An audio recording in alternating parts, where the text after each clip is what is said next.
Hey, what's up, guys? So just got back from seeing Civil War for the second time, so I thought I'd come kind of give some thoughts on it.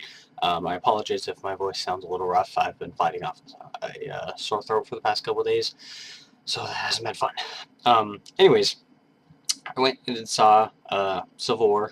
I saw it yesterday, and then I saw it again today, and obviously this movie has been hyped up for everything. Um, and honestly, after the first time I watched it, I didn't quite know what to think of it. I really enjoyed it, but I didn't know if I thought it was good as everyone else did. And then I went and saw it the second time, and the second time was a lot better to me. And I recommend that everyone sees it that second time. And why I recommend that is because when you watch it the first time, oh, I guess I should mention this. I am going to be talking about, I guess, what would be considered minor spoilers. Everything I'm going to be talking about has been seen in trailers. But if you're wanting to go into this movie completely blind, you haven't watched any trailers or anything, then you might just want to skip to the end. But I won't go get any heavy spoilers, but I am going to mention some things and some characters that appear in the trailers that you might not know are in the movie have you not watched the trailer. Um, so anyways, what I was going to say is, upon watching it the second time, well, no, so the first time you watch it and you just kind of want to know what happens next. You know, you're like, oh, this is so cool. I'm finally watching Civil War. Oh, what's this? When's Spider-Man going to show up? What's the conflict going to be? What's the resolution going to be? And you don't really pay attention to what is going on currently. You keep thinking about what's happening next. And that's why I recommend that you watch it the second time, because the second time, I wasn't thinking about what was coming next. I know what comes next. And so I was able to pay attention to what was on the screen in front of me now. And that is what I think really makes this movie work. And unfortunately, I'm going to be drawing some comparisons, like most people, to Batman vs. Superman in this movie. And it's going to probably paint Batman vs. Superman in a bit of a negative light. But like I mentioned in my review, I love Batman vs. Superman, so unfortunately there's just some things that Civil War, well, not unfortunately, but there's some things that Civil War did better that I want to point out, and really our only frame of reference is Batman vs. Superman. So, I was trying to think of the best word that would describe Civil War, and the word that I came up with was personal. And what I mean by that is the Russo brothers, these guys are just geniuses. And what they've done is and I don't mean personal, I almost want to say small scale, but that's not right, because I mean they travel all around the world. There's awesome fight scenes that are just huge and awesome. So it's not like it's a small movie, but they found how, I don't know if it was how they wrote the script, if how it was presented, or just a combination of everything, how they managed to put this all together just makes it feel really personal, and it just kind of hits home, and you're like, wow, you know, this is a really intense movie, and it's great. You go through and you kind of start feeling for Captain America, and then you're like, oh wait, but Iron Man's got some really good points, and you kind of keep going back and forth and back and forth, and you're like, I don't know what I'm supposed to do, you know? I'm glad I'm not in this position, because if I had to make this decision, that would just be insane. And so I really, really like that. With this movie, there is a villain, but and he's kind of pretty standard Marvel villain fare. He's just kind of there to do what a villain does, and then, you know, but something that I really like about the way that they presented this, as well, he's just kind of there and does what the villain does. This movie isn't about him. Most of the Marvel movies are about the hero overcoming the villain, and that's not what this movie is about. This movie is about two heroes fighting, and neither of them want to budge. They both believe firmly in what they stand for, and neither of them want, and that's so cool to me, because it's just presented so well. And something else that I really, really like about this movie, and what I like about, and I haven't, like I mentioned in my other reviews, I've never read any comics, so I don't know how faithful this is to the comics or anything like that, but what I really like about it is it shows that both Iron Man and Captain America are both willing to, they both stand up for what they believe is right, but they also are willing to bend their rules, for lack of a better description, to do that. They know that this is what they believe is right, and if they have to do some things that are kind of against their character to do that, they will do that because they know that this is what they're supposed to do, and that is so awesome. The big comparison between this and Batman vs Superman is the balancing of characters. I don't know how the Russo brothers do it, but they know how to manage the characters in at least this movie gloriously. Captain America's great, Iron Man's great, Spider-Man is awesome. I do have one qualm with the whole Spider-Man thing, which I'll get to. Black Panther's fantastic. He was really good.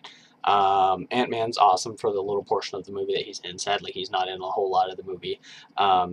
Falcon, I really enjoyed what they did with Falcon because I love Anthony Mackie as the actor, you know, and when he was cast as Falcon, it's like that's super cool. And then I thought at least with Winter Soldier, that was just kind of it in terms of what his powers and what he does, but they found some cool ways to utilize his suit in this movie that are awesome. So I really, really liked that. Scarlet Witch is great. I really like some of the developments that they make with her character. Vision's pretty good, and it's just well. So, what's the best way to explain this? So, this has been mentioned before, and I do want to mention it again, but I believe the reason that so many people had a problem with Batman vs Superman, and this is where Marvel is succeeding with flying colors, but they're not perfect, and I do have some arguments for both sides, but with Batman vs Superman, they tried to cram too much into the movie. They tried to make basically a solo Batman movie. They wanted to do a Batman vs Superman movie. They wanted to set up the Justice League. They wanted to do just all of this stuff into the movie, and you can't do that simply because you're not doing your characters justice.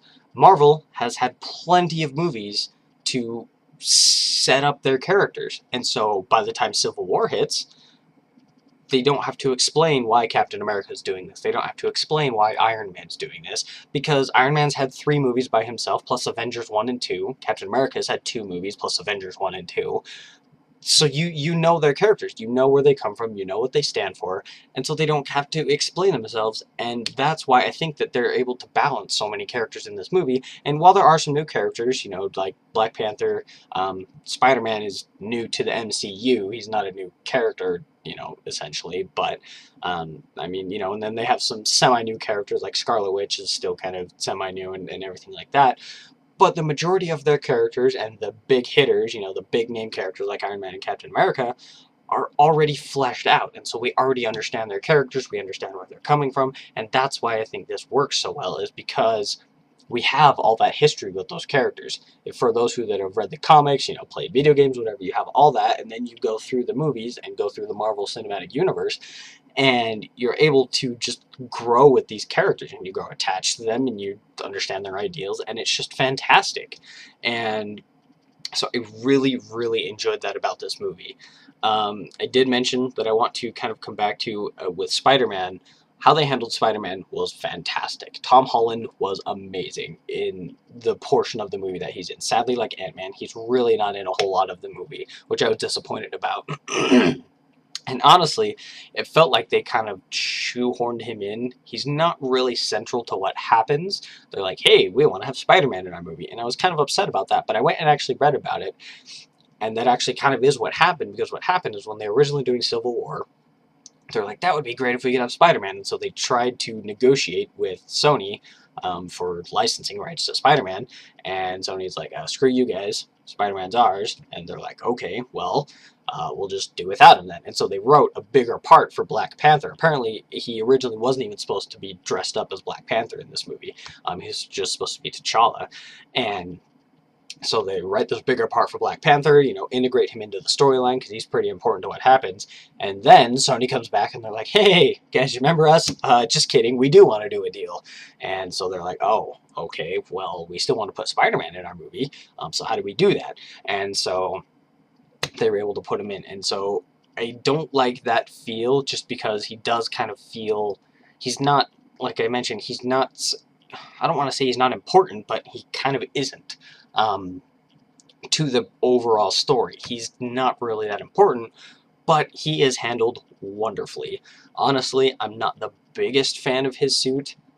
That's just personal preference, but in terms of presentation, Tom Holland's acting, the CG involved with Spider-Man, I assume there was some CG there, just everything that was handled, it's all great, and I love it, and I'm really excited for the standalone Spider-Man movie that'll be coming. Um, so I think that's kind of everything I wanted to cover. Essentially, what it comes down to is this movie I really enjoyed. I do recommend seeing it twice, for the reasons that I mentioned before. Excuse me. When it comes down to it, it's got great action scenes. The action is great. There are some moments where there's some shaky cam, and I don't really care for that, but how it's implemented into the movie, it kind of works. Well, whoever the choreographer was, that guy slash woman, whoever it is, they deserve a raise. The choreography in this movie is top notch. It is fantastic. Acting's great, cinematography's great. Overall, I really, really enjoyed the movie. It is a little long, and there are some parts where I feel that it drags a little bit, but it's not really anything that they could cut out because a lot of it's really central to what's happening. It's just, especially the first time, like I mentioned, the second time it's easier because you know what's coming, but the first time, it starts off with this great action scene, and then you kind of have to wait half an hour for the next one. And that's not like I want it to be constant action scenes. You need build up and you need story and everything. But there are some points where I feel that it does drag a little bit. I think that's everything. Overall, I'd have to give Civil War a solid 9 out of 10. I really, really enjoyed myself. I highly recommend everyone to go. For parents, it's pretty standard Marvel movie fare. Honestly, there was a bit more language in this one than previous Marvel movies. Still nothing compared to most of the PG-13 movies that are out there, if you have little kids going. But the movie, it's not brutal like Batman vs Superman is, but it is violent. There's fight scenes, but there's lots of, I guess, baddie fodder guys that get kind of kicked around and blown up, and so it's I was actually a bit surprised by how violent it was. Not that I think that's a bad thing. I'm just, for those that, because generally parents like to take kind of their little kids to superhero movies, so take that with what you will. Obviously there's no sex or nudity or anything like that. And honestly though, for little kids, and I'm talking like little, like 7 or 8, I think that they'll get bored, because while the fight and action scenes are excellent, there's a lot of dialogue, and there's a lot of heavy themes, and there's a lot of thinking involved.